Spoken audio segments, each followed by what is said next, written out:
সুপ্রিয় বন্ধুরা, আসসালামু আলাইকুম। আশা করি আল্লাহর অশেষ রহমতে সকলেই খুব ভালো আছেন। আজকে আমি আপনাদের শোনাবো হযরত ইউসা আলাইহিস সালামের নবুয়ত প্রাপ্ত ও ধর্মপ্রচার সম্পর্কে পর্ব ২। একথা বলে বালাম বাউর এক নির্জন স্থানে যেখানে বসে তিনি মাঝে মাঝে আল্লাহর ইবাদত করতেন, যার উদ্দেশ্যে একটি গাধার পিঠে উঠেন। বালাম বাউর যখন গাধার পিঠে উঠেন তখন আল্লাহর কুদরতে গাধার জবান খুলে গেল।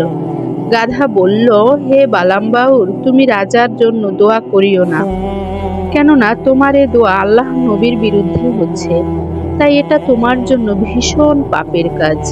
গাধার মুখে কথা শুনে বালাম বাউর চমকিয়ে উঠলেন এবং তখনই তিনি বাড়ির দিকে ফিরতে শুরু করলেন। ঠিক এ মুহূর্তে ইবলিস শয়তান দরবেশের বেশে বালাম বাউয়ের নিকট এসে বলল, হে বালাম বাউর, সম্ভবত তুমি একটি ভালো কাজের উদ্দেশ্যে যাত্রা করছিলে, কিন্তু গাধার মুখে কি কথা শুনে শুভ কাজ হতে ফিরলেন? গাধা কি কখনো কথা বলতে পারে? স্বয়ং ইবলিস শয়তান এসে গাধার মুখ থেকে তার কথাটা বলিয়ে আপনাকে প্রতারিত করেছে। আসলে আপনি যে উদ্দেশ্যে রওনা হয়েছিলেন তা সফল হলে আপনার অনেক উপকার হবে। যেমন আপনার দোয়ায় দেশের রাজা জয়লাভ করলে আপনার প্রতি রাজার এবং দেশের জনগণের ভক্তি বৃদ্ধি পাবে, তখন তারা আপনার একান্ত বাধ্য ও অনুগত হবে। আর আপনি যেরূপ আল্লাহর প্রিয় বান্দা, তাতে আল্লাহ পাক আপনাকে নবুয়ত দান করবেন। অতএব নবী হবার পর যখন আপনি লোকগণকে আল্লাহর পথে আহ্বান করবেন, তখন আপনার প্রতি অগ্রিম আনুগত্য ও বাধ্যতা আপনার দ্বীনি দাওয়াতের ক্ষেত্রে বিশেষ অনুকূল ফল দান করবে। বিশেষত আপনার পরমা সুন্দরী স্ত্রীও আপনার প্রতি অত্যন্ত সন্তুষ্ট এবং একান্ত অনুগত থাকবে। বালাম বাউর ইবলিস শয়তানের ধোকায় পড়ে পুনরায় সে নির্জন স্থানের দিকে রওনা হলেন। যথাস্থানে পৌঁছে তিনি রাজার জয় লাভের জন্য দোয়া করতে থাকলেন। উল্লেখ্য যে বালাম বাউর আল্লাহর খাস নাম ইসমে আজম জানতেন। আল্লাহ পাকের দরবারে দোয়া কবুল হওয়ার জন্য ইসমে আজম হলো অব্যর্থ হাতিয়ার। তারপরে আল্লাহ পাকের দরবারে যা দোয়া করবে তাই আল্লাহ পাক কবুল করেন। আল্লাহ পাক বালাম বাউয়ের দোয়া কবুল করলেন। ফলে হযরত ইউসা আলাইহিস সালাম রাজার সৈন্যদের সাথে যুদ্ধে পরাজয় করে পিছু হটে আসলেন। এ ঘটনায় হযরত ইউসা আলাইহিস সালাম একেবারে বিস্ময় বিমূঢ় হয়ে পড়লেন এবং আল্লাহর দরবারে হাত উঠিয়ে ক্রন্দনরত অবস্থায় ফরিয়াদ করতে লাগলেন, হে আল্লাহ, আপনি আমার কোনো দোষে আমাকে কাফিরদের কাছে অপমানিত করলেন। আল্লাহ পাকের নিকট হতে জবাব আসলো, হে ইউসা, বালাক রাজার রাজ্যে এক দরবেশ আছে, সে ইসমে আজম জানে। সে ইসমে আজম পড়ে আমার নিকট রাজার বিজয়ের জন্য দোয়া চেয়েছে বলে আমি তার দোয়া কবুল না করে পারিনি। তখন হযরত ইউসা আলাইহিস সালাম আল্লাহ পাকের দরবারে আরজ করলেন, হে আল্লাহ, ওই দরবেশ ইসমে আজমের বদৌলতে মুসলমান ও দ্বীন ধর্মের প্রতি অত্যাচার করলো এবং তাদেরকে অপদস্থ করলো, তা আপনি প্রত্যক্ষ করলেন। এরূপ হলে আমি কিভাবে আপনার খাঁটি ধর্ম এদেশে প্রচার করব? দয়া করে আপনি ওই দরবেশকে ইসমে আজম ভুলিয়ে দিন, যাতে সে ইসমে আজম পাঠ করে আপনার দরবারে আর দোয়া করতে না পারে। আল্লাহ পাকের দরবারে হযরত ইউসা আলাইহিস সালাম দোয়া কবুল হয়ে গেল। বালাম বাউর ইসমে আজম ভুলে গেলেন। অতঃপর হযরত ইউসা আলাইহিস সালাম পুনরায় তার সেনাবাহিনী নিয়ে রাজার বিরুদ্ধে যুদ্ধ করতে অগ্রসর হলো। রাজার সৈন্যগণও হযরত ইউসা আলাইহিস সালাম সৈন্যদেরকে প্রতিরোধ করার জন্য অগ্রসর হলো, কিন্তু এবার তারা হযরত ইউসা আলাইহিস সালামের সম্মুখে টিকতে পারল না।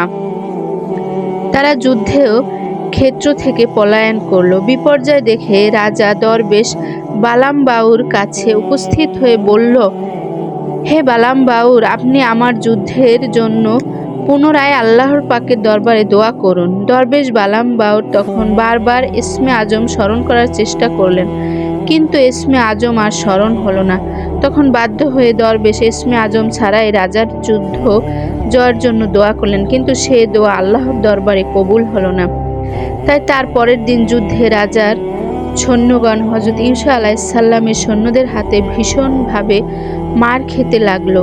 অবস্থা বেগতিক দেখে রাজা দরবেশ বালাম বাউয়ের সাথে পরামর্শ করে একটি ফন্দি বের করলো যে হযরত ইউসুফ আলাইহিসসালামের সৈন্যদের মধ্যে একটি জঘন্য পাপ কাজের ঘটনা ঘটানো যায়, তবে রাজার জয়ের সম্ভাবনা আছে, নচেৎ কোনো আশা নেই।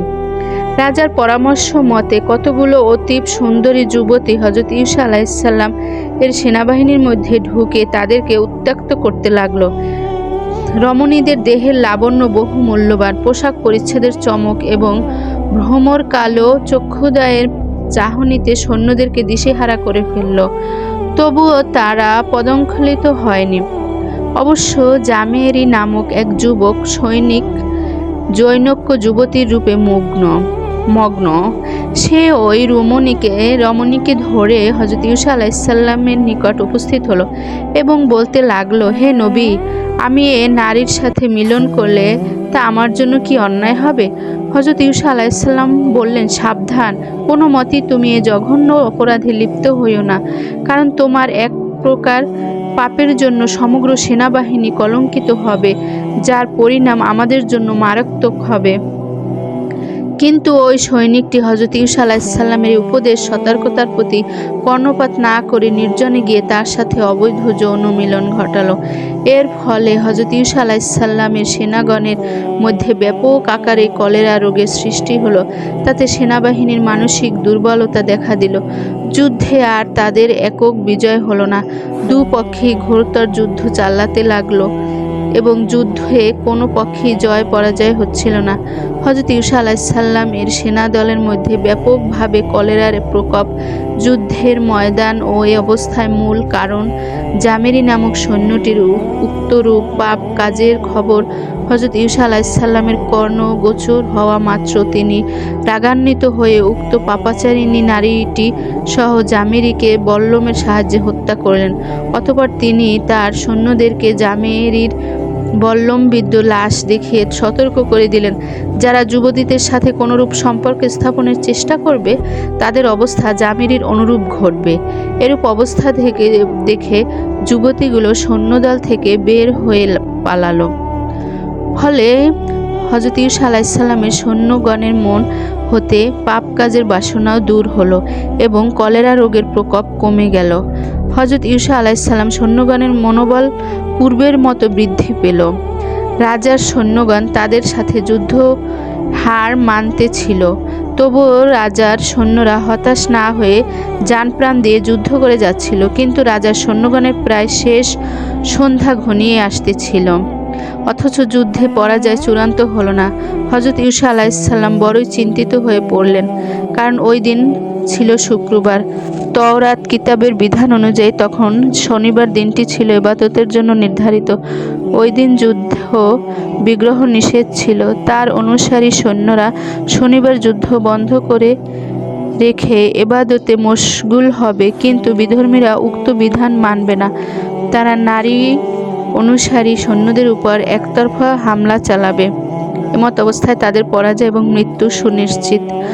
বন্ধুরা, আমার ভিডিওটি আজ এ পর্যন্তই। সবাই শুনবেন, ইনশাল্লাহ সবার ভালো লাগবে। মা বোনরা সতর ডেকে নামাজ পড়বেন, নতুবা আপনাদের নামাজ কবুল হবে না। সো সবাই ভালো থাকবেন, সাবধানে থাকবেন, নিরাপদে থাকবেন। আসসালামু আলাইকুম।